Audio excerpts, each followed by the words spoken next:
Hi, I'm Luana and welcome to my YouTube channel. Today I want to talk to you about 5 acts of radical self-love. This is the thing. Self-care, caring for yourself, choosing you first is self-love. It's not a selfish thing. It's I'm going to take such good care of myself that I have so much to give to the world and to my relationships with other people that boom, that's what we need. We need a solid foundation to grow and give. So, number 1, say no more often. Now, if you're a person that says yes to everything, yes, I can do this for you. Yes, I'd love to go to a show on Friday, although I'm really kind of, feeling a tickle in my throat. I feel sick. However, I committed to saying yes to going to a show, so I'm gonna show up anyways, then I'm probably gonna feel kind of like, after, I'm so fucking tired. No, don't do that. Say no. Hey, I don't feel so great. I need to cancel and take care of myself. Let's do this next week or the next night or whenever it is. If you're used to saying no to things that light up your soul, say yes and see what happens. Simple experiment. Number 2, prioritize play. There are so many studies that are done on playfulness. When we add more play into our lives, we have more energy. We think more clearly, less brain fog. So go out and play, whether that's through movement, even whether that's watching dogs, or if you have animals or going to the dog park near your house. Watching people or animals play can inspire us and kind of gives us that same sense of jovial, I think the word is, like the jovial, childlike curiosity, which Lord knows we all need more of in our lives. As adults, it's safe to say that we are really good at taking ourselves seriously, right? And with that comes this kind of, we kind of get stuck in that.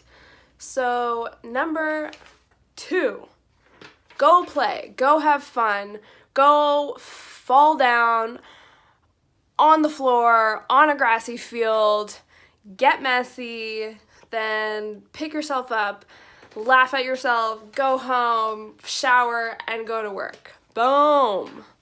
Boom. And see what happens, see what shifts. Number 3, stop speaking badly to yourself. I was talking to a friend last night about negative self-talk and the inner critic. Now, I met this wonderful woman one time. Her name was Thelma Dickman. Bless her heart. She was very particular, very picky, nitpicky, and I was so inspired by her.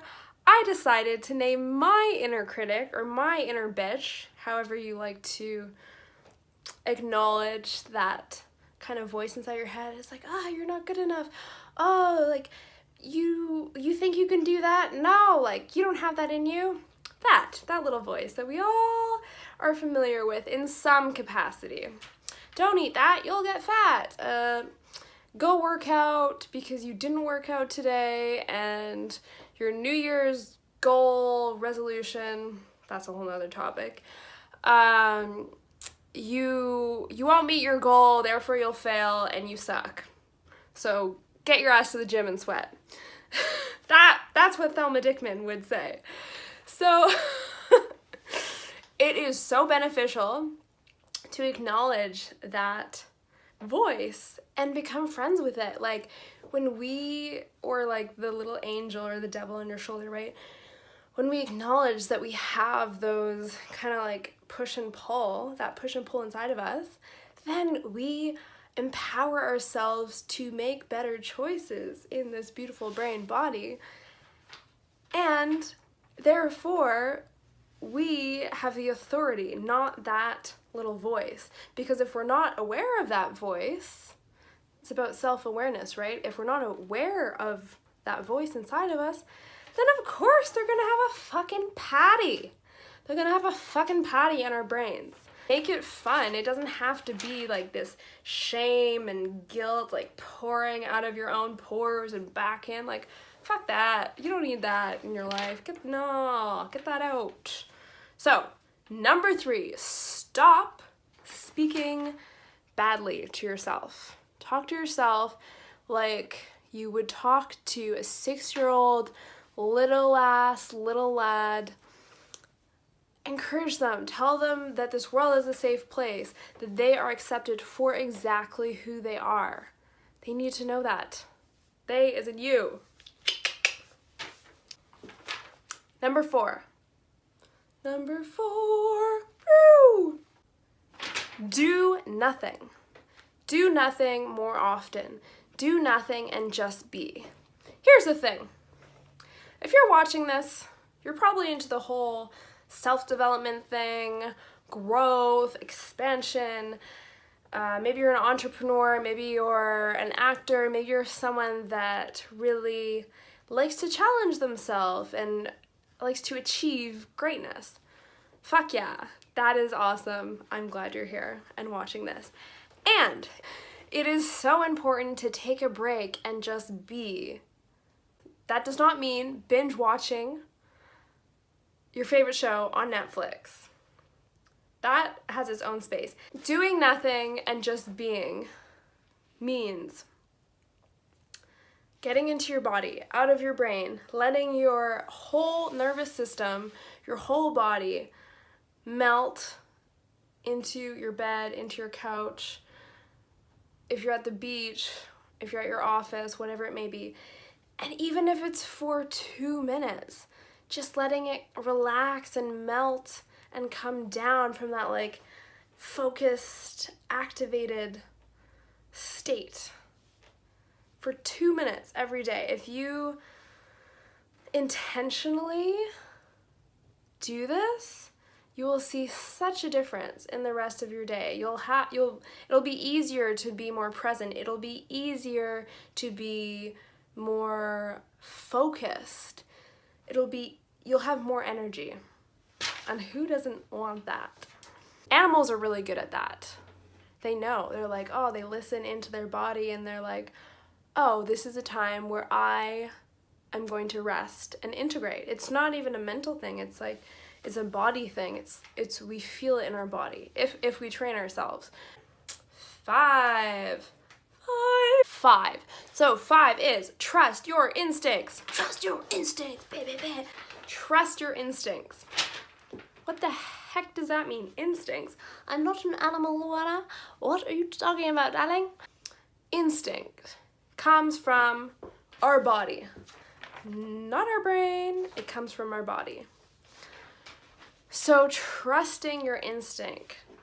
Think back on a time when you were walking down the street and you had a gut feeling or hunch to look up, and maybe you saw a friend that you haven't seen in a really long time, or maybe there was a rainbow. So that is your gut intuition, your instinct. And when we connect with that, we build it. It's like a muscle. We build that gut instinct to be stronger. Then when we make decisions or choices in our life, it becomes easier, it becomes more fulfilling because it's made from a place from our body and from our soul level and not based on external opinions or affect. So it's not based on what other people think, it's based on our physiology, our nervous system. So number 5, follow your gut instinct and really celebrate when you do, even if it turns out kind of whack. The best part about trusting your instinct is that it builds your internal agency. So when you trust your instinct, you'll feel it. You'll feel this sense of, I know what's right for me. I know what's right for me in this moment, what I need, what feeds me. Maybe I'm hungry, like super basic stuff. That's what you have to start out with. Maybe, you know, you're driving to your favorite hair salon and your gut is like, oh, there's gonna be a parking spot there. Or maybe you're like, oh, I really want a parking spot there right in front of it because I'm kind of running late and I need to be there on time. And you pull up and there's a parking spot right there. And that's a perfect example of trusting, letting the universe kind of co-create with you. So feeling into your body, feeling your gut, and really trusting that internal wisdom that I know you all have. If you like this video, please give it a thumbs up. If you're not already subscribed, you know where to go. And thank you for being wonderful. Have a fabulous day.